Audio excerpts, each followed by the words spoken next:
Државната изборна комисија ги објави имињата на новоизбраните советници на град Скопје, СДСМ и коалицијата на локалните избори кои завршија во Скопје во првиот круг, освоија 21 советника, во ВМРО ДПМН и коалицијата 17.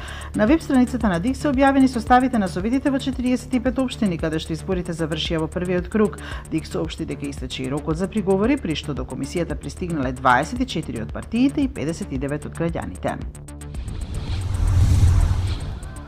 Јавното обвинителство ги пронајде сите тројца напаѓачи во собранието, за чие идентификување побара помош од јавноста. Се работи неофицијално за Оливер Ошавковски, Сашо Сенков и Николче Димитровски. Станува збор за лицата кои се инволвирани во кривични дела за време на настаните во собранието на 27 април.